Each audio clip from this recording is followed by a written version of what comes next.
It's the Dear Aunty Podcast with your favorite aunties, Carm and Koe. Talk to me. What's going on with you? You need advice, and they've got the answers.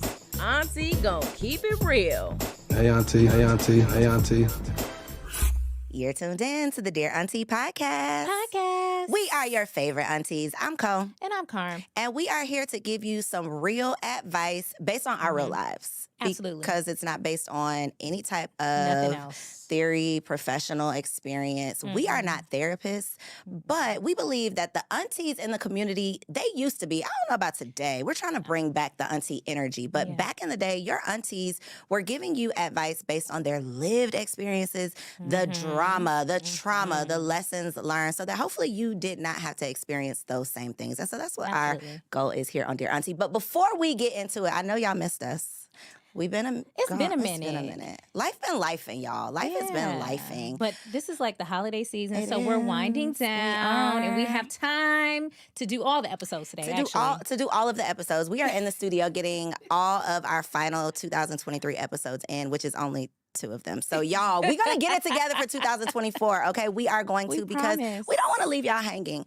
Real quick, though, before we get into it, I have to shout out Belle Businesswear Yes. for this fly fit. I thought it was perfect. She sent me this back in the summer, but I thought it was perfect for the holiday It's season, giving. right? I love something, it. something, little something. Carmen needs something. Belle Yes, Business. I want one. wear. Hook up Auntie Carm. And if you happen to be an entrepreneur that has a product that you would like us to promote, do a demo, a Anything. review, test it out, or just rock it, let us Yeah. know. Send it to us, dearauntipod@gmail.com. Okay, let's get into the show. Okay, so first of all, how are you? What have you been Ooh. doing? It's been a minute. I've been momming. How's that?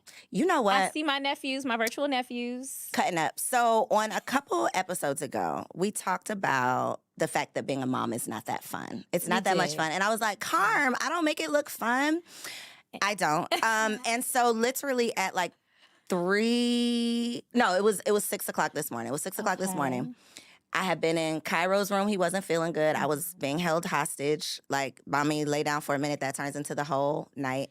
Then around 4-ish, I sneak out of his room, make it back to my room, and Kenzo starts crying. Oh. And as I'm making Kenzo's bottle, I'm thinking happens? about Auntie Carm. Were I'm like, you know what? This ain't too fun. You know, you should have called me right then and there. This is not what people post about. You know, you Yeah. don't always get to see like the reality of what's really going on at 4 a.m., changing these diapers, doing these things. So But that's it's my life. all worth it. That's what I've been doing. It's all worth it. It is. And they are just so precious. Thank you. Adorable. I am tired. I think about 98.9% of mothers across the world are probably exhausted at this point in How are time. you, So how are you doing? Because let me say this too. Let me good. say this. Okay. People don't check on non-moms enough. I think that we get a lot thank you of, for saying that. you know, we get a lot of like sympathy for doing it. agree. But what about you? You are still doing a lot. I'm good. Like this season, like I told you before the show started, 2023 has been kicking ass. Girl, It came in and kicked dragging me. in the door. Yes. Okay.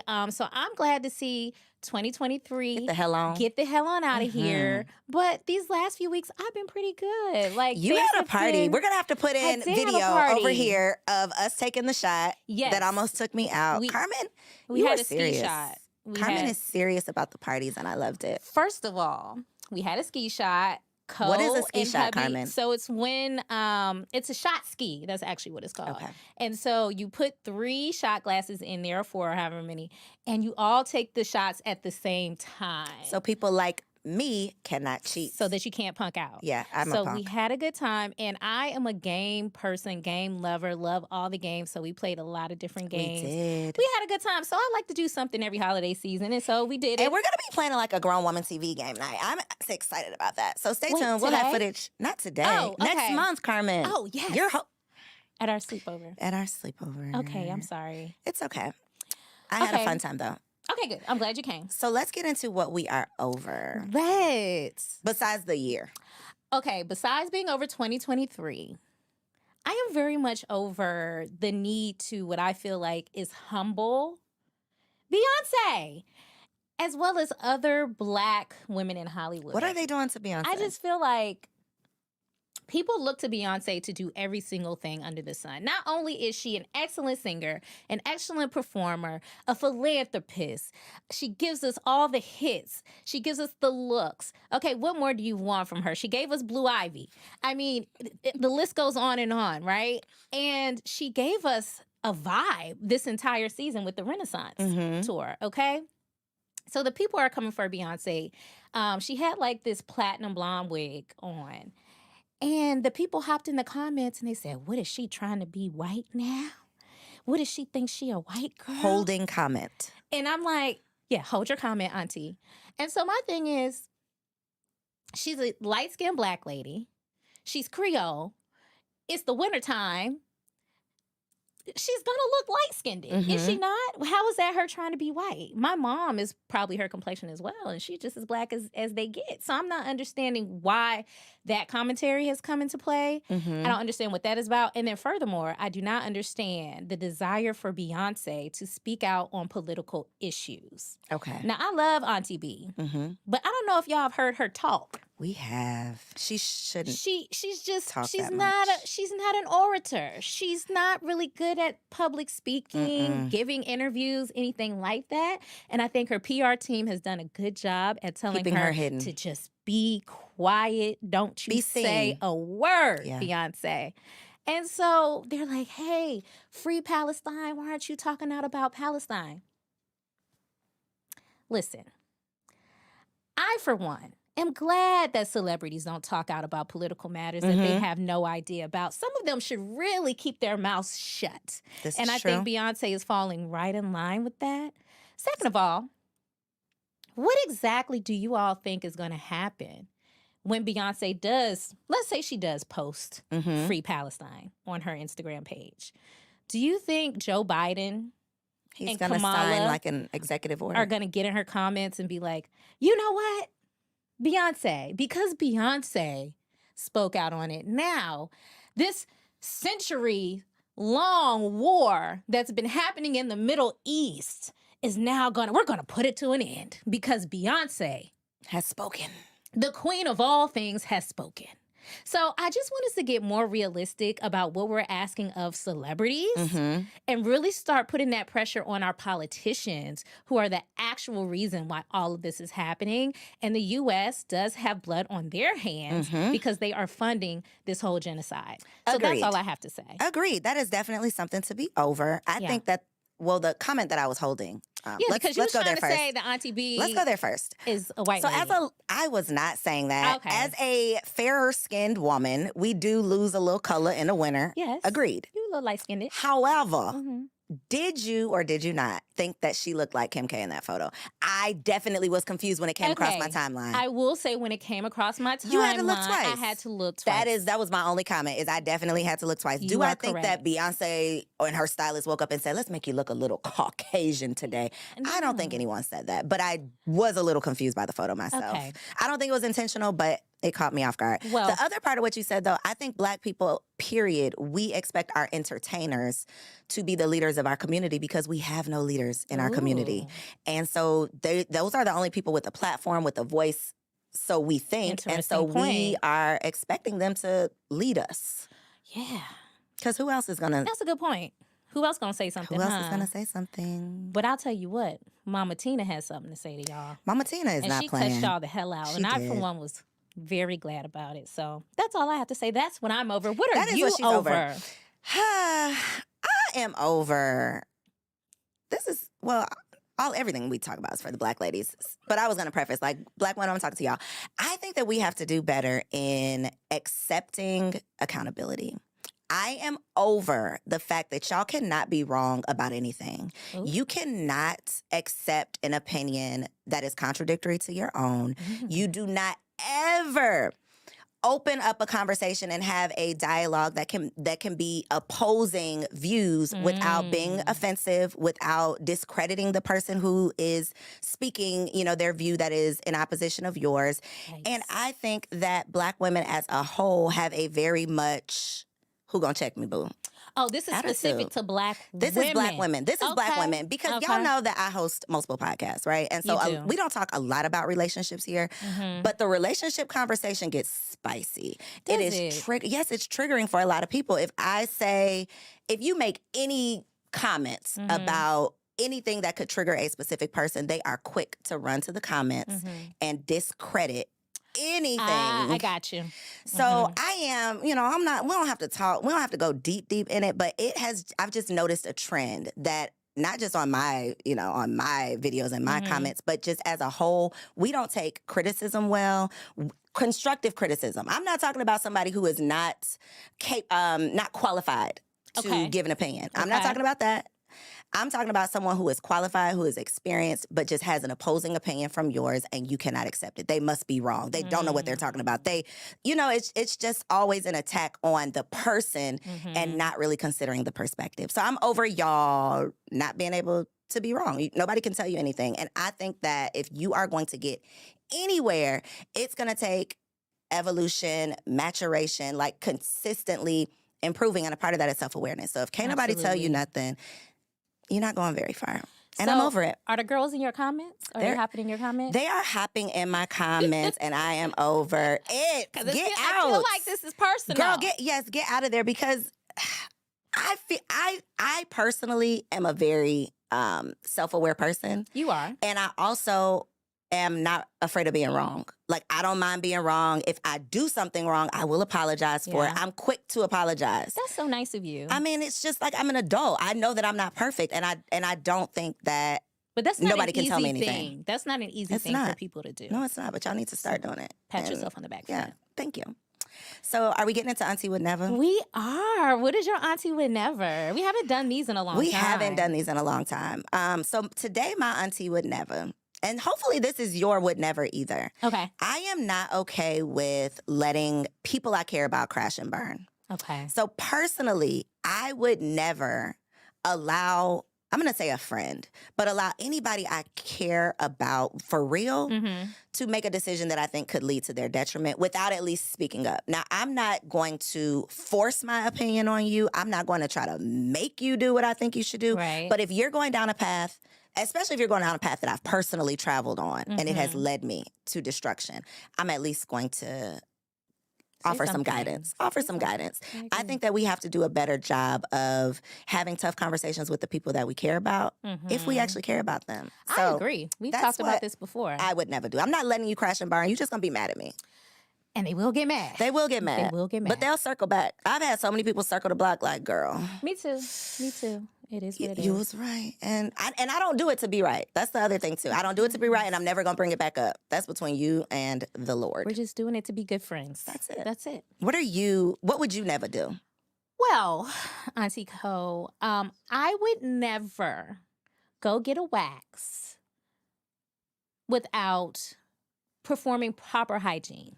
What is proper hygiene, Carmen? So, just washing your cooch, making sure that you wash the front and you wipe all the way up the back to the booty. To the booty. Is this only if you're getting your butthole waxed too, or do you just still cleanse that area before you go? And if you don't have time, which you should, make sure you go to the bathroom, get the wipes. Wipe it down. They do provide wipes in the bathroom. Yes. Wipe it down, because it's unfair to your wax lady when you don't do that. So I believe you and I saw a video. I was going to say, is this in relation? Is this in response to something on the internet? I believe you and I saw a video in which a wax lady was saying that she was waxing someone, and she waxed the front, and they were doing good, and she got all the stuff in the front. And then when it was time to flip over, she noticed some fecal matter that was in between the booty cheeks. And so I believe she didn't say some. She said it was quite a bit. It was quite a bit. She said it was a lot. And she was even wondering if the lady had, I don't know, taken a shit while she was waxing her. So, I'm waxing her front. I get to her back and I'm like, no way. And I was like, and I literally sat there and I was just like twirling a stick of wax. I'm like, I gotta say something. I was like, yeah, Miss such and such, I can't wax you. She, why? I said, well, you have a lot of number 2 in your butt. And it was like a lot. It was like a lot. Like to the point where it looked like she didn't even wipe. So I was just like, and she's like, no, I don't. I've been having problems boo-booing. I can't even boo-boo. I'm like, well, I don't think you got a problem because it's right here. And she was like, let me go to the bathroom. And I was just like, okay. And so I'm like, hey, how do we get, first of all, wax lady, did your nose not sniff something out prior to the flip over? Not prior to. And then, Okay. second of all, ma'am, that's getting your wax, did you not feel the fecal matter compacted into between your cheeks? Something was wrong with the lady, right? It had to be. It had to be because you didn't smell it, you didn't feel it, you didn't notice it, and you brought your ass in here and took your panties off. But when I went into the comments, I was shocked and appalled to learn that this is a common occurrence on the wax Girl, I did not table. read the comments. Yeah, so there was wax ladies in there telling their truth. They were like, listen, me too. Hashtag, it happened to me too. And I was like, wow. So this is a thing. Y'all are really going to the wax lady, not wiping down your booties, and then spreading them cheeks. And then not only that, you're adding wax To the to shit. an already Oh my God. sticky situation. I'll be damned. So I will be I just damned. will never, I could never catch myself doing that. Girl, Yeah, speechless, huh? I am speechless only because now I am really thinking about if this is a common thing. It's common, apparently. Toilet tissue. So things like that I could understand, Yeah, but but I just got could a little see. stuck, Yeah, a you little got a bit. little But a little still. residue. But like actual like I'm changing my child's diaper. You know, like that, I can't imagine how that could happen. Like Seriously. corn, some corn stuff. Stop it. Okay. Okay, Let's sorry. get into these hot topics. That was pretty hot and nasty. Let's Hot get into and some stanky. some hot stanky topics. Okay. Speaking of hot and stanky, Hot mess. Jonathan Majors. What the hell? What is going on? We were rooting for you. I wasn't really rooting for him. You weren't? Well, I was rooting for him in life. You weren't rooting for him in life? You know what? When you decide to get the white woman, tell the white woman to root for you in your life. Auntie Koe don't have nothing for you, black man. Go on back. Go on, black. No, babe. Nope. So, this gentleman has been found guilty of assault and a battery, I believe, on his ex-girlfriend. Ruined his career. Ruined his career because he was at the height of his career. Yep. He was getting Marvel money. Like, think about that. Think about the handful of black men that have been able to do that. So I was rooting for him. I thought he was a good guy. It turns out he got himself into this sticky situation. Some tapes surfaced of him giving his white girlfriend a lecture at the time and saying, hey, I'm a very important man. And I need you to stand up like Coretta Scott King. Like who? You heard me. Coretta Scott King. A black woman? And Michelle Obama, First Lady. Our forever FLOTUS. Gotcha. And so when I heard the tape, I was like, something ain't right with this brother. Because you're talking to a white lady. So why would a white lady be standing up like Coretta Scott King and Michelle? I don't get it. So if that's my point is, if that's what you were looking for, my brother, why didn't you go get that?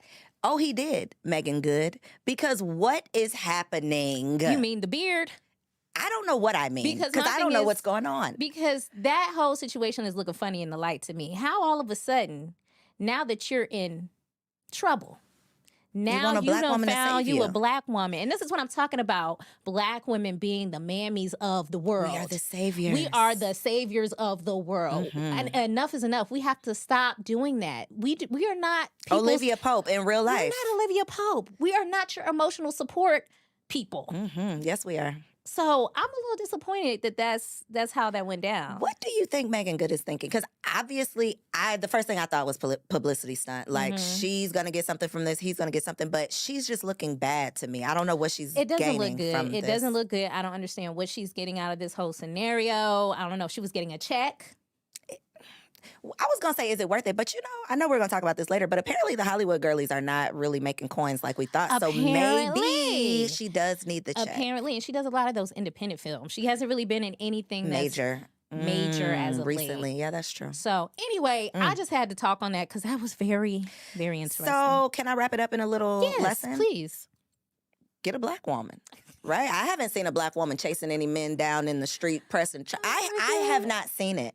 Not to say that doesn't also do us a disservice because we don't often speak up for ourselves and stand up right away. So that's not, the best thing. But we don't often throw our men under the bus publicly. Look at Tiger Woods. Y'all ain't learned y'all lesson? When you decide to go on down and get you a white girl, stay. What happens when black men get to Hollywood? Is it like they think that they have surpassed the black woman? Do they give you like a ticket that is like, this is your ticket here's your stamp to get into the white train? Yes. Okay. Yeah. All right. They got that ticket stamped. Now you stay your ass. It's a one-way ticket. It is a one-way ticket. That's for sure. So stay on over there. Okay. On a previous episode, we talked about plane etiquette. Okay. And I was sick of y'all hitting people in the back of their heads with your backpacks, standing in the aisle, acting a fool, talking on speakerphone. But I think this one takes the cake. Does it? Bobby Storm, a 36-year-old gospel singer, she has been notoriously going from plane to plane and holding people hostage, singing her songs on the plane while people were sitting on the runway. So these people can't fend for themselves at this point. They're stuck. What do you mean? She's sitting in her seat. She's sitting in her seat, practicing and then her she song? stands up and she says, "Hello, everybody. If you guys don't mind, I'm going to sing you a song." And everybody's kind of like, okay, I guess, because we're stuck. We can't really move. What's we the can't flight crew escape. saying? So finally, an old black man, who I was so glad he was on this flight, an old gay black man came up to her and said, "We don't want to hear it." We don't want to hear it. He was like, "Well, I have a right to say." He was like, "No, ma'am. Would you like to get off the plane?" Is this a flight? Is it a flight? Okay. Would you like to get off the plane? But she still did it. And so I just thought that was the most ridiculous thing. So if you know her, Bobby Storm. Is this a white woman? No, she's a black lady. Oh, wow. 36-year-old gospel artist. Her thing these days is she's going from plane to plane and holding people hostage with her gospel music. That's like the guy that stands on the street corner preaching. Yeah, I think that's very anti-Jesus. It is, because get out of here. You're beating me over the head with this? Yeah, we don't want it. God isn't pleased. I was going to say, that sounds very white, so I am very surprised. Please stop it, Bobby Storm. Please stop. Don't be on my flat. Generation Zers are not getting married anymore. Auntie How Koe. old are Generation Zers? I don't know. 20? Okay, we'll Google They're it after. younger than us. Okay. And they're no longer getting married because of political beliefs. So the Generation Z women are moving farther and farther to the left, and the guys are moving farther and farther to the right. And so they can't find any mates these days. So what do you think about that, Auntie Koe? I know you have something to say about this. Is this real? Your face is giving confusion. I am confused. So you're saying that as a whole, the majority of Generation Zers are having opposing political views, and because of that, they cannot find partners. That is correct. And some millennials, some younger millennials. Well, I think that COVID, Damn, George how Floyd, COVID get in it? Oh, okay. The climate, the political climate at the time, it definitely split people. Like it put you had to choose a side, with the whole vaccine conversation. That's why I brought up COVID, because I feel like that is the best example of you got to pick a side. And based on the side you pick, your partner could leave your ass based on your opinion. Yeah, and it happened. And kind of rightfully so, because these are big, like, life, not necessarily who I'm voting for. I don't think that's a reason to leave someone. But if we disagree on, like, I mean, if my husband would have voted for Trump, I probably would have been like... Well, I think if your husband would have voted for Trump, there was probably other things that came along with that. It's not just I marked his name on the ballot. Cole, you stupid. I'm just saying. I think there's other things. I just think there's other things. I don't know that I would say I can't get married because none of these men agree with me politically. I don't know. I think y'all are going to get over it. But no, I get... Generation Zers ain't playing around with nobody when it comes to politics. They're not doing nothing that they don't want to do. When it comes to religion, voting, they ain't doing nothing they don't want to do. They are quitting jobs on Instagram Live. They do not give a damn about what we talking about. So what do you think about this? What do you think? Do you think they're wrong or... You can see why they would be like that. I actually can see, because there are a lot of things, like you said, political views that impact your life. On a daily basis. On a daily basis, whether it's religion, whether it's abortion rights, whether it's, whatever the case may be, a lot of these things really do impact your life daily. So, all right, Generation Zers, I think they are going to fade out.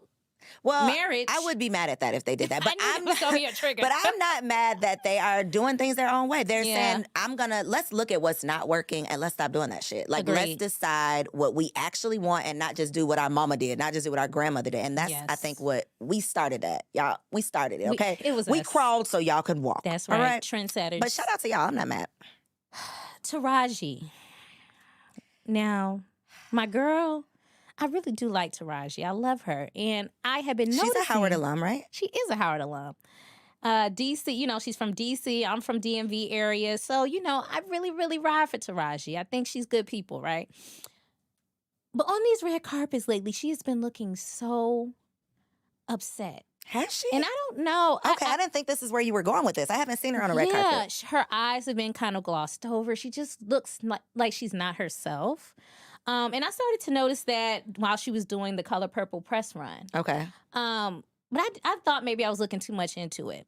But in a couple of recent interviews that she's been doing, she's been talking about how sad she is and thinking about quitting being an actress because she's not being paid her worth. So she said she was thinking about walking away from the Color Purple, not even doing that. Now, we know who's behind Color Purple. Auntie O. Auntie O. Mm-hmm. So the girls are upset with Auntie O at this point because they're saying, you're a billionaire. Why are the girls scrambling for coins to do the Color Purple? It's such a classic. Now, here's what I'll say. One thing that I think people do oftentimes is when people are rich, especially Black people, when they get money, they expect those people to pay out of their personal funds for things that are happening. So if Taraji needs money, is it Oprah's job to say, I'm going to take it out of my pocket to pay Taraji? Is it Oprah's responsibility? Is that what you're asking? My question is, are they expecting Oprah to pay out of her own pocket Taraji for this feature film? I don't think so, but I think my assumption, if I'm a part of an Oprah Winfrey production, is that there's my assumption coins. is that you are going to make, not just coins, you're going to make sure your people are taken care of. Your Black cast. Because are there any white people in the Color Purple? I would just expect that. That would be an expectation. I agree 100%. And I think that's kind of where people are going with it. So I don't know if you noticed, but Oprah has turned off her comments on Instagram. She should, yeah. Between that, the Ozempic, the Hawaii stuff, she should just... Her comments are off. She should shut it down. And I think we're coming into a season where, I don't know, I think people are really turning on Auntie O. And, I'm kind of on the middle, on the fence about it. I'm like, I'm not on one side or the other. Are you? But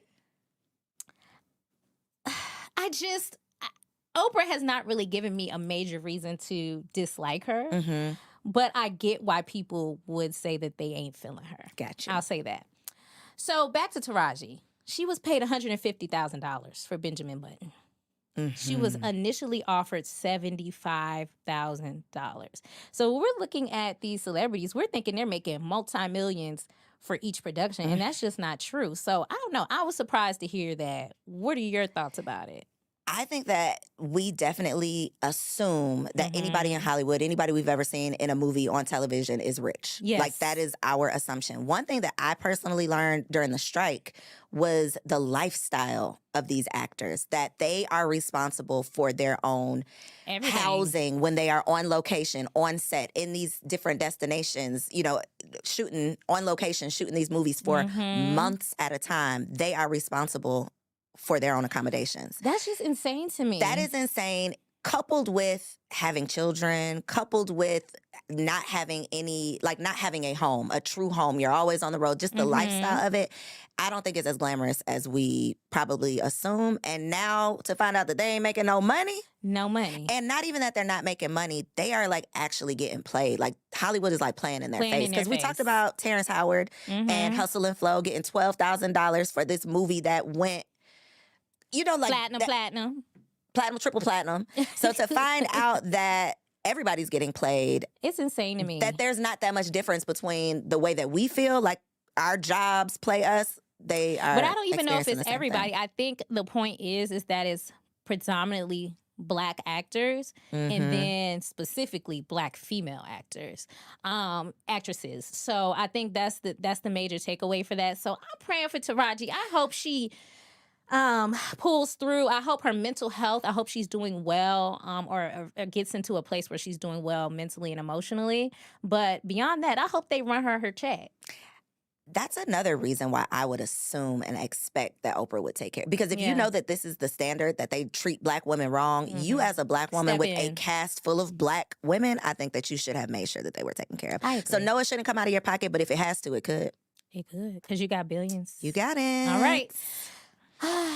Let's talk again about marriage. And this is something that I think is really important because we talk about what the nieces should be doing in marriage.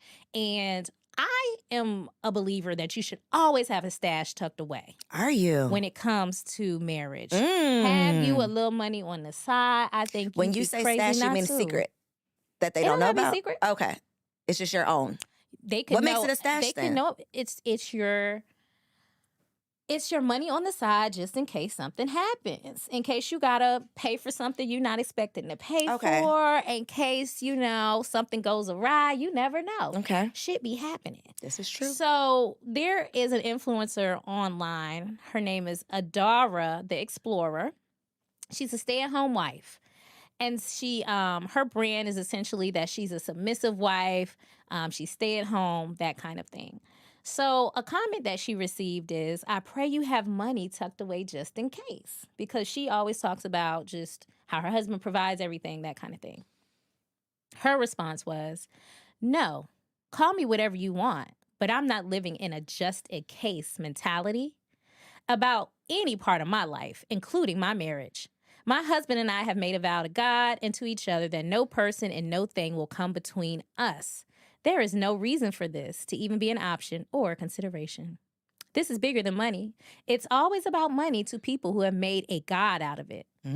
I don't need anything stored away because I'm not speaking a curse over my marriage. And so, Auntie Koe, I'm so curious to know what you think about this or what advice you would give to a niece. Would you advise her to not have any money anywhere? I do not believe in secrecy inside of your marriage. So let me start by saying that. And when I hear the word stash, I associate stash with secret. Okay. So I don't have a quote unquote stash. I don't advise to have a quote unquote secret stash, right? You call it whatever you want, but the secrecy, I think, is what makes it an issue. Because I don't want my husband feeling like he has to have something secret from me. Now, with that being said, I definitely think that you should have an emergency fund of your own, because if you only are counting or can rely on what you have as a couple, if that's depleted, I want to be able to say, baby, I got it. I want to be able to say, mama has something saved. Not, I got this saved because I can run out the door and I'm planning, maybe if something go wrong, I got to have something to, be secure. But that's what we're talking about right now. Well, no, but you said, what would I advise? I don't think that should be a thought. I think this is like a prenup conversation. I don't believe in prenups. I don't have a prenup. Okay. So it's the same thing. It's like, I don't believe in planning to fail. And if my husband approaches me and says, I have this money put aside just in case this doesn't work out, I'm going to feel some type of way. My feelings are going to be hurt because why are you even thinking that this might not work out? Okay. So you Auntie believe in Carm it, but with the doesn't other agree. way. No, the other way. What about your husband having a stash? Do you care? I wouldn't care. No. Okay. I think at the end of the day, you come before anybody else. I don't care if it's your husband, your child, your mama. You have to they tell you to put your life jacket on first, your oxygen mask on first. You have to think about yourself first. As much as we don't want things to happen, shit. I just had a friend, a relationship with a friend, or I won't get too deep into it, but we had some business arrangements happening, and we had to break that off. Did I go into that expecting that was going to be the case? No, because that's my friend, right? But at the end of the day, life happens, people change. So Auntie Carm's advice is, nieces, always plan for when shit don't go right. Because while we don't want that to be the case, we don't live in La La Land. We don't live in a fairy tale. So you don't know what could happen. It may not be even something that you have done. It may be that your husband goes off the deep end one day. He cheats on you and up and leaves you, whatever the case may be. Of course, those are not things we want to happen, but it's happened before. So to many people around the world. So I say always plan just in case so that your ass is covered. I think we said the same thing. We did. We did. I said if something goes wrong, I want to be able to say, baby, I got it. For each other. Yeah, my intention is just not, I'm have this money for but me. It's not, we I'm do, not talking okay, about we do disagree. him. You're right. I'm talking about you're yourself. right. We disagree. Okay. That's what y'all are here for, though, I think. Because somebody out there, you're going to be able to pick a side. Let us know in the comments, what do y'all think about the stash? So, yes. And then I know we have a lot, but there's so many things we have to talk about. And we have to talk about something that's very important. So I think we can skip all of these. But are we? We're skipping? Okay, we could bring this up on the next one. Unless you want to talk about something. Nope, let's go to the main topic because I need to get serious. Okay. But I do want to say that Ashanti is supposedly pregnant. Well, why don't you just threw that out there? Okay, so well, now we got to talk about it. No, you can't just say that. Now we got to talk about it. Because, her and Nelly have been getting it. They've been having the time of their life. And this gives us old ladies like me, hope about getting pregnant in the future. Because she's like 40-something, right? So, but if there's somebody who has her beat. There's a 70-year-old woman in Uganda by the name of Safina Numakwaya. She just gave birth at 70 years old. Now, I don't know how. I know how. She did IVF, and that is wrong as hell. Oh, she did? Yes. Oh, I thought it was that should be illegal. I don't like that idea. Oh, I'm sorry. Was you going to ask me what I thought? No, I just wanted to put that out there because I thought that was quite interesting. But I think that's selfish as hell. It's appalling. You're about to die, lady, on any calculator, on anybody's calculator. You don't have that much time. I'm just saying, like, I'm too old. I'm praying to meet my grandchildren. Seriously, you're not old. I'm just saying, it's a real thought. Okay. All right, let's get into the real topic of the day. Now I got to be serious. Yes, because this is a very serious matter. All right. Today's topic, nieces and nephews, we are talking about... Stay away from these old niggas. That part. Predatory. How to catch a predator. Okay, Chris Hansen. Please. Because at the end of the day, we see this far too often where our nieces are being preyed upon by older men. Mm-hmm. And we've also seen it where older women are preying on younger men. We don't see it as often, but it happens. And so let's just get into it. Because we're talking sexual assault and trigger warning for everyone out there. This is going to be about rape, sexual assault, and abuse. All right? Diddy and Cassie. Oh, let's go in. Let's just get into it. Let's just go, okay. Let's get into it. Diddy and Cassie. Diddy was 36 when he met Cassie, and she was 19. Mm-hmm. So we remember when Cassie came on the scene. She gave us some hits, It's me and you. That was my song. Been waiting for you. Yeah. Is that Cassie? That's Cassie. Okay, good. Okay. And so she was there, and then she got with Diddy. Mm-hmm. She's a beautiful young girl. And then she gave us another little cultural moment where she shaved the side of her head. She definitely started something. Right? And she started this trend, and we was like, yes. And come to find out, that wasn't necessarily her own doing. Mm-hmm. It was Diddy who made her shave the side of her head. And per the documentation for the case, she submitted all of this documentation. She also said that he made her get breast implants. And then take them out Take them out immediately after because he didn't like them. He made her have sex with random men that they would find on the internet. That kind of thing. Had all of her medical records. That was probably the most mind-blowing part because that's deep. That's like just doing Lifetime movie real weird stuff. And so the rumors have been out there about Diddy for a long time in the industry, right? Me personally, I didn't really want to believe it because I loved Diddy at the time. Which rumors are we talking about? So I'm talking about all of the rumors about him being, on the down low, about him being a freak, about him being an abusive person. See, I didn't know about the abusive part. I knew the down low. That to me was the Diddy rumor, like the down low rumor. Well, Kim Porter, it had came out when she died. That's when the rumors started swirling around. Gotcha. And then, but he'd always been known to be violent. He would have been known to hit people over the head with champagne bottles, threaten people. Like, that was just his thing, right? And so now we're in a space where people are coming out that knew Diddy. We're also corroborating Cassie's claims. And so I'm saying all of that to say, a lot of times, nieces, when men come to you with lots of money and opportunity, and that's kind of what they're leading with, and they're a lot older than you, that's an immediate red flag. And we're going to get into some more red flags later on, but I really feel like that's what happened with Diddy and Cassie. So I'm going to pause there. What are your thoughts on when you initially heard this information? I was not surprised at all. Okay. I actually was surprised. Carmen, you are always surprised by the things. I I be sending Carmen so much stuff, and she be like, "No, I don't want to Put my weight believe it." down. I'm like, "Girl, it is damn true." Okay, Gosh. whatever they say he did it. That's my thought. I Wow. think that between J-Lo, Shine, Biggie, Tupac, You're right. I'll be sure.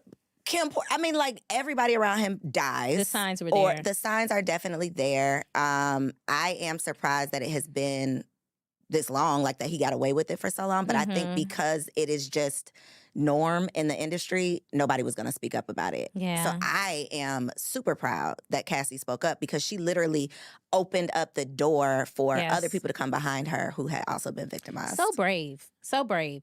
And, what tends to happen when people come out with stories like this is people try to blame it on, oh, they want money or they want this. Here's my thing. If money is the way that I'm going to be made whole because I don't want to go to a trial and I don't want to take this to court and I don't want to go through the discovery phase and I don't want to be re-traumatized by having to sit in a courtroom, if you're a billionaire and I say that I want $30 million so that I can feel whole, then so be it. Money is a part of the process. Money is a part of the process. That's all that she could get. This was a civil case. Exactly. It wasn't a criminal trial. And the thing that I think that people are not taking into consideration is the potential that he took away from her. She could have made way more than $30 million as an artist on her own if he would have let her flourish. But he stopped her shine. Yeah, he wasn't holding her hostage. Yeah, he does all of his artists. Oof. So $30 million is chump change, especially because I can't get my life back. I can't get these years back. I am traumatized. Like, luckily she's married and has these children now, but that could have literally like ruined the rest of her life. So exactly. A couple dollars, please. Yeah. Pay it up. Agreed. And so when we talk about this rape culture that exists not only in society at large, but especially within Hollywood, when we look at the R. Kellys, the Aaron Halls, when the news broke about R. Kelly, I mean, getting people to believe that story was like pulling teeth. The people did not want to stop stepping in the name of love for 5 minutes so that we could say, hey, he's peeing on little girls. You know what I mean? Like, what on what planet do we value stepping in the name of love over protecting young Black girls? America. I'm bothered by it. We don't value anything but money and entertainment. And we put celebrities on these pedestals that they can do no wrong. Oh, my God, not R. Kelly. He wouldn't do that, as if you know this man. And it's like the same R. Kelly that married Aaliyah when she was 16. That R. Kelly? Like, are you kidding? But I think, again, it's being slow. It's coming out, like, trickling out because it's happening it's such a part of their. So I have a auntie who I've adopted that worked in the entertainment industry, like, 20 plus years. So I asked her, like, what's going on? What was you thinking when this news came out? Like, I just said that because I didn't want to, like, guide her into giving me an answer. I really just wanted to know what she thought. And her honest thought was, she said, my first thought was, I'm surprised it took this long. Who? And my second thought was, I hope nobody calls me in the process. Like, in these proceedings, I hope I don't get called. That was the main thing. That was the main thing, because process. it's such a, and she said that, I'm like, well, how does stuff like this go on? And especially because a lot of these victims that are coming out are men too. So, there's video clips that y'all can find of Diddy and Fabulous, Diddy and Usher, Diddy and just all of these uncomfortable conversations that people were just okay with being a part of. So that makes me question anybody that's ever even been in a picture with Diddy. And I'm not going to name no names. Please but if don't. y'all go searching for... Because I don't feel like arguing with you today. Don't argue. We're not going to argue today. But I just feel like me as a person, his reputation precedes him.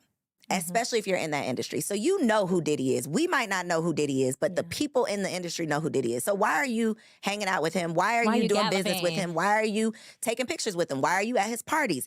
If you're there, I feel like you know what's going on. You didn't even get an invitation if you were not okay with this. Okay. So you're guilty too. All of y'all are guilty. Everybody guilty, if you ask me. Mm-hmm. And one of the things that people like to say is, well, he has money. He doesn't need to do these things. He doesn't need to rape. He's Diddy. He doesn't need... Listen, and I want to make this very clear. Rape, sexual assault, abuse is not about the need to do it. Facts. It's not about the need to get vagina. He's It's Diddy. really power. It's just power. Everywhere. He can get vagina. It probably hit him in the back of his head if he walked down the street. It's not about vagina. It's about control. Mm-hmm. It's about controlling the victim. And it's sociopathy. It's narcissism. It's all of that. So I just want to make that very clear. This is not about a need to have sex or a need to do whatever. Or the fact that you can't get it. Because I always think about Trey Songz. The fact that he's had Who's from my hometown. So many sexual... Trey Songz is like so fine to so many women, right? He is... Women would take their panties off on site. Back in my hometown, he was that guy. And all they the were girls taking their were panties like, off. Trey. So why would he need to rape someone? And he still does it. Yeah. So I don't think that's what they say, allegedly. Allegedly. Let's say that. Okay, allegedly. But I don't think that we, normal thinking, rational people, could ever understand the mind of a predator. No, of course not. We don't want to. We just know that it's not good, and we're going to speak out about it. So let's talk a little bit. I think you have some people listed here. I do. That, let's talk about it. So being that this was a norm, because we talked about Diddy was 36, Cassie was 19. Mm-hmm. R. Kelly was however the hell old he was. Aaliyah was 15. Yeah. Aaron Hall got hit. I forgot her name. Vanessa, I think. Got her pregnant when she was 17. 16, got pregnant, had the baby at 17. At that time, while she was in high school, she was a video girl. Okay. So I think that this was just a part of the culture. Y'all are getting these young girls to be in the video. So of course, she's on the scene. You know, if she's attractive, that I think is how they got involved with a lot of these young girls. Because she mentioned she has a baby by Aaron Hall, but she mentioned being groomed by Uncle Luke. So I think that these girls were just kind of in these environments. They were in the mix, and that's how they got caught up. Foxy Brown was in high school with Jay-Z. Wow. Your girl Beyonce Uh-oh. was how old? 18 years old. And Jay-Z was 30 years. Can you imagine a 30-year-old man approaching an 18-year-old? Like, what are you looking to her for? What do you want from this 18-year-old? I know we don't want to talk about Beyonce. I know we don't want to talk about Beyonce. But no, when you say it's true. It's very true. It's a high schooler. It's a high school woman, and you're 30. You've been out of high school for 12 years, over a decade. Yep. It's not looking good. It's not looking good. You definitely groomed her. This is all grooming. Kimora in high school with Russell Simmons as an old ass man. And Russell Simmons has been known to get the into some cases are coming out of the woodworks. And so I just think, back to my original statement, stay away from the old niggas because they mean you know well. If a man who is, I don't even want to put a number on it because I feel like once you get over like 25, 30, it you know, a 10-year difference or a 5-year difference, it's a little, it changes. But you know if y'all are not compatible, right? Yeah. If you feel like this older man is trying to act cool because he needs to try to fit in with you, something's wrong with him. Run away. But the issue is, though, that I think we cannot overlook. The issue is that when you're younger, that feels cool to you. It does. That's why I'm telling y'all, stay away. It's not cool. Yeah, it looks cool, but it ain't. I want to emphasize, because you're right, those are red flags. But I want to re-emphasize that in the moment, you might not see them as red flags. It may feel like you're special, like this is a cool, I get to ride in these cars or whatever. No, like Auntie Koe was saying, it is a red flag. Please step away. It's going to lead you to destruction. Yeah, because I've been there. Let's talk about it. When I was 12 or 13 years old, there was a guy that worked somewhere where I used to go for aftercare. Like on I won't get too specific, but Anyway, this guy was known to be a predator to the young girls there. So he would always be trying to get us to sit in his lap. He would be, very flirtatious. He's grown now. He's grown with a wife and kids and things like that. But when I was younger, How old was he at the time? He Do you had guess? to be in his late 20s. Ugh. And then even at that same time, when I was in high school, probably about 16 years old, I had this boyfriend. His name was Ant. They called him Live. Girl, you Live giving all the Wire. tea on Ant. What Ant Yeah, did? he was from Live Wire. That was his nickname. And long story short, he used to come and he used to get me from high school and things like that. And that was clearly something that should not have been happening at the time. But I didn't recognize it as that. I thought this was cool. I was getting picked up from high school. I was going to the mall. You were the girl. Yeah, I was the girl. So I'm speaking from experience that this definitely happened to me. Nobody could have told me in the moment that it was a red flag. Nobody could have said like, oh, you shouldn't be talking to him. I thought I was that girl. So just know Auntie Carm has been through it, so you don't have to go through Do it. you feel like that had any effects on dating after? Because it's like my assumption is if you date like a super wealthy man, you can't go backwards. Like you've set a standard. So do you feel like that set you up for failure? No, I don't know if it set me up for failure. I do think that for me, honestly, I don't know what impact it had on me. I just know that I started to look at men a little bit differently after that. Like once it dawned on me, because I ended up having to get a restraining order. Shut up. In high school. He would drive up to my mom's house. At that time, it was just me and my mom living together because my parents had gotten divorced. And he would drive to my mom's house at night and sit in the driveway with his lights off until we had to go down to the police station. And one thing about... This is why you got to stay away from the old niggas because something is wrong with them. Yes, correct. The fact that he even wants to talk to you, something is wrong with him, Yes, so please that's stay correct. away. And long story short, and here's another thing. When people always say, well, why didn't they go to the police? Why didn't they do this? I'm here to tell you, as someone who has also experienced this, the police don't ever do shit. They don't give a damn. They don't do anything. I was a whole teenager going in with my mom saying that a man was stalking me. A grown man was stalking me. And showing up to our house, we put in a restraining order. Nothing happened. Guess what?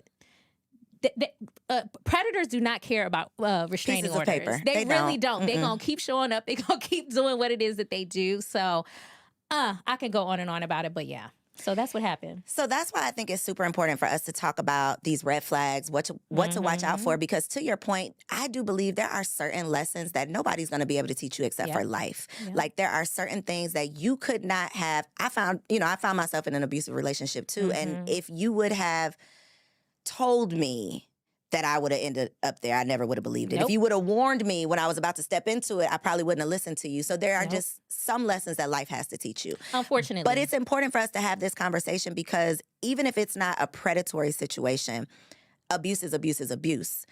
We are grown-ass women, and we, if we were still out here dating, could be susceptible to ending up in one of these situations. Now, hopefully, we have picked right with our partners. Yes. And we will not find ourselves in these situations, but we have both found ourselves in them previously. So I think it is like our duty to make sure that we are sharing some red flags from our personal experiences. Absolutely. So we're going to talk about red flags, but I want to just real quickly, I just quickly want to note that sometimes from the outside looking in, these relationships don't look abusive. Oh, they never do. So, for example, when we look at the Keke Palmer situation and we look at the Tiana Taylor situation, who she came out after she divorced Iman and said he was extremely emotionally and mentally abusive to me. He was narcissistic. And they look like best friends. And they just look like besties from the outside looking in. So I'm saying all that to say, you never know. Even the people from the outside looking in can't always clock it when it's happening. That's why it's important for you to know those red flags. Exactly. Because a lot of times when you get in those situations, it's only you that can save you. Nobody's usually going to come and pack you up from your house and carry you off. And if they do, you're probably going to go back. So you have to be the one that saves you. And hopefully, recognizing these red flags will help you because you don't know a lot of times that you're in an abusive relationship. You think, oh, he just really loved me and we tight, it's us against the world. You think those things, but then you hear an episode like this and you're like, wait a minute. That's cute. He is doing this. Wait a minute. I have experienced that. And then you can start putting the pieces together because a lot of times we only think abuse is me knocking you upside the head and that is not the case. We have a clip, and I guess we'll insert it here, where the young girls are talking about the things that they love. Get it together, about nieces. abusive relationships. Yes, so let's play that clip. It's sad. The toxic that you like. I like a nigga who, if I say leave me alone, he don't leave me alone. He might do at my door. What's something toxic that you like? I like a gentle toxic. Like, after you beat my ass, I want you to come fuck me right after. What's something toxic that you like? Okay, low-key, I like when a nigga beat my ass. Yeah. I'm not gonna lie. If we argue. So nieces, listen. The fact that y'all are out in the streets, on microphones, on cameras, publicly saying that you prefer a little abuse. Oh, to keep it spicy. Control me a little bit. It sounds crazy, and you are literally giving any man that happens to see that and then meet you a recipe for how to abuse you. Oh my gosh. Please stop. And I didn't even think about that. Anybody who sees that clip is gonna be like, oh, okay, she's easy prey. Yep.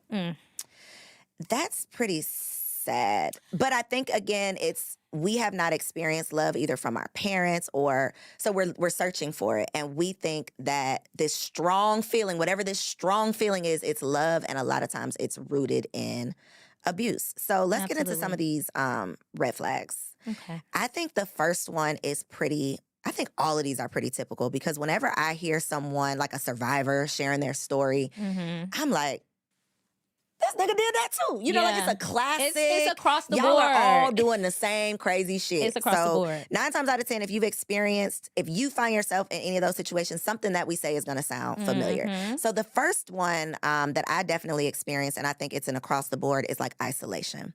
It's, I want you all to myself, which at first that feels really good. Yeah, because he loves me. He must really love me. He wants to spend all of his time with me. He wants to do everything. Everywhere he goes, he wants me by his side. That feels really good. That's also kind of love bombing a little bit, but that feels really good. But it's really, I want you to myself so that nobody else can see what I'm taking you through. Nobody can save you from me, so I'm going to keep you over here where it's only me and you against the world. Yeah, and you don't have any other experiences or anything else to compare it to because you're not out and about, you're not talking to other people, and so your reality becomes this. Yeah, exactly. I think a good one that you put here that some people may not recognize is the subtle, shady jokes. So it's like throwing a little shade your way every week, every day, maybe. Go ahead. Go ahead with your example. I was going to give one. I was say, looking a little fat today I was in your outfit or whatever. You know, just like you put on a little few pounds, huh? Or, you know, just saying stuff like that to slowly chip away at your security or your confidence and masking it as a joke. Even the not necessarily a shady joke, but you don't think that dress is a little too short? You know, like a laughing, joking way that turns into like a mean, angry, take that shit off down the line. Right. Oh, it starts off as a, it starts off as a cute little sly comment, but it turns ugly. Yeah, turns into an argument It quick. turns ugly. Yeah, it turns ugly. Sudden mood changes. So when I found myself, I feel like this show is about predators, but we're going to have to do a whole nother one just it's about abuse in general. We're going to have to do part 2, though, yeah. about abuse, because the mood changes. My experience, I just said, oh, he's bipolar. And I didn't know any better, so don't cancel me in the comments. I didn't know any better. That's just all you crazy? Oh, you're bipolar. That's what I had prescribed. But it was the waking up and you're fine, and then 2 minutes later, you got an attitude. Or, you know, you mad today because the sun is out the hot again. and cold thing. Just hot and cold, mood swings, and it ain't your fault. It's just, it's crazy. So that is definitely a red flag to look out for. Yeah. Moving too fast, love bombing. So you're coming in immediately with the gifts, with the car, with the you're so beautiful. Let's go on these trips. Because that's the way that they reel you in so that you become dependent on that. And so now when it's time to leave, you're going to wish that you had those things, so you're going to stay. I think when you said that, because we talk about the gifts, I think the trips are more dangerous, because the trips are experiences. The trips are things that only you two have experienced together, and that strengthens any relationship. If me and you go somewhere and we get into some shit, good or bad, we now have that in common, right? That's true. So if we have these trips, that to me is like, and usually on vacation, not all the time, but there's some like fun, right? You're having a good time on vacation. Now with abusive people, it's not always going to be good. No, because they make the fun moments awful. But you're still going to hold on to that little bit, that sprinkle of fun that you had. So I think the experiences, the trips are a little bit more dangerous because even if you walk away, you can usually keep the gifts. But those trips, the memories of you holding on to what you wish it was going to be, you know, I think that that's pretty dangerous. So I think that the moral of the story is whenever we are having these conversations, it's super important to not victim blame. Yes. And I want to also speak to the friend of the woman in these situations because to your point, you can't always see it, but I think you see something. You do. So you might not see him knocking the girl out, but you notice some changes. You notice that she's not coming around as much. She's not picking up the phone or in communication as much.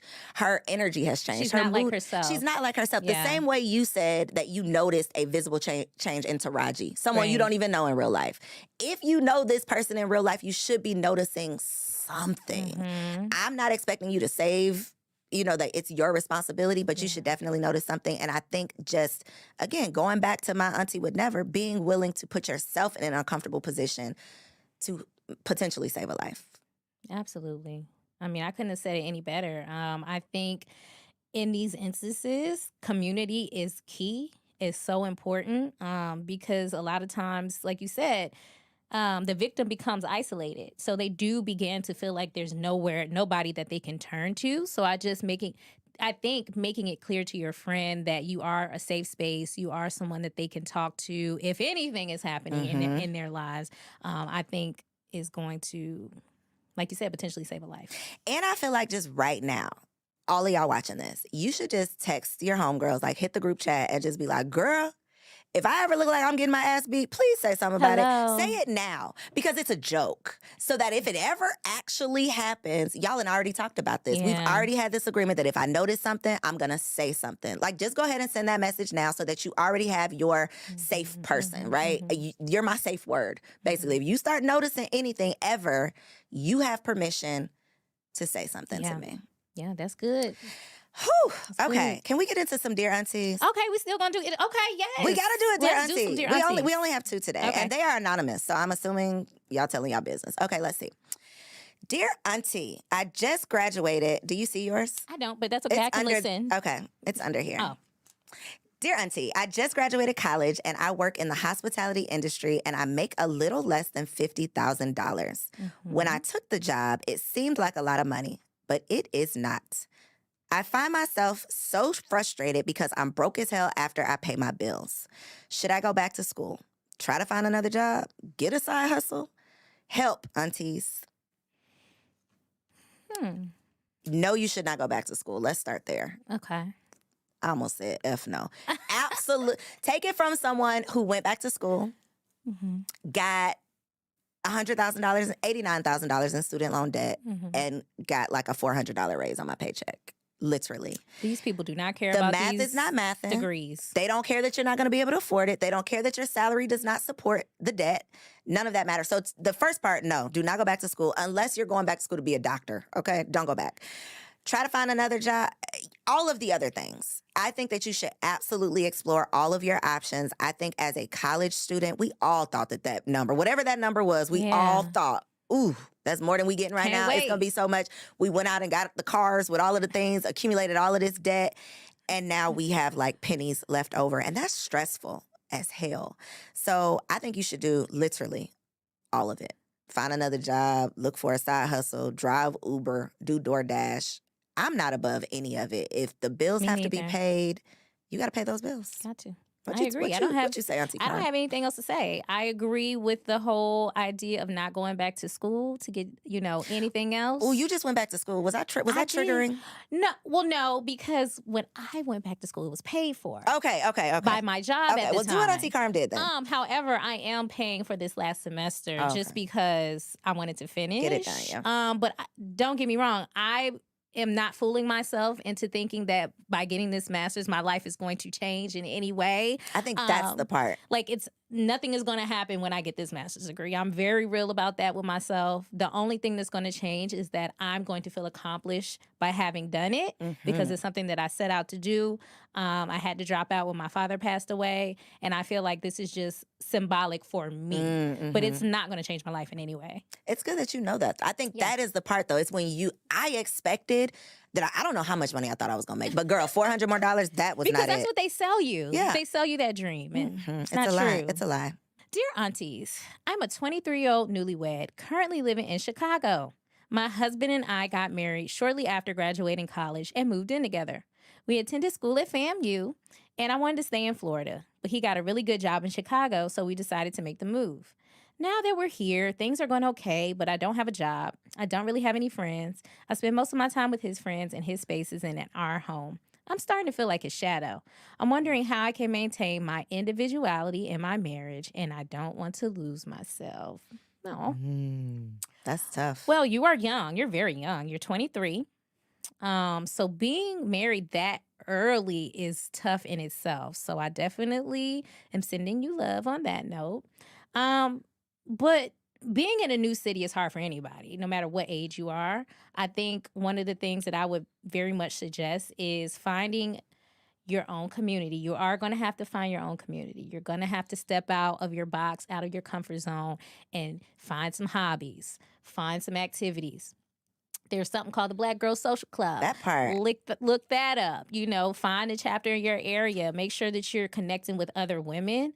But you know, I think that's pretty much the extent of my advice. Make sure that you're forming your own community while you're there in Chicago and not living in his shadow, because that's not going to do anything but create resentment. You know, especially if you didn't want to go anyway. Yeah, exactly. It's going to be resentment. It's going to create arguments and things like that. And it's not going to be good for the rest of Not good for your marriage. For your marriage. I'm going to say, girl, stop playing. If you went to FAMU, there are so many FAMU alumni everywhere. Join an alumni association if you don't know any. That's good. And one thing, I literally was on Threads earlier today, actually, and saw someone talking about being new in a city and not finding community. And she said what has worked out for her is other transplants. Okay. So other people who are not from that city, find them, because they ain't got nobody either. That's true. So that would be my advice. But girl, you went to FAMU. Please stop playing with us. Yeah, they're everywhere, just like Howard alum. So, but yeah, I mean, that's all I got for that, Auntie Koe. I feel like that was good. Sis has to just make her own community. She does, but definitely don't rely on your husband for everything. I think that is That's recipe for disaster. Yeah, wanting him to be our bestie. My husband is my bestie. Okay, We'll talk about another episode. Y'all, this is probably our longest episode so far. Oh my God, we made history. It was bomb.com. It was a necessary conversation. So Yes. I need for y'all to share this episode with a friend. If you enjoyed it, leave us a 5-star review over on Apple. If you didn't, log off and never come back. Okay, Yeah. just joking. Come back, That because next part. week will be even here. better. We might not be here next week, but we will be back. Yes. So, Always. Always. We'll So be back. thanks for listening. Thanks for tuning in. Bye.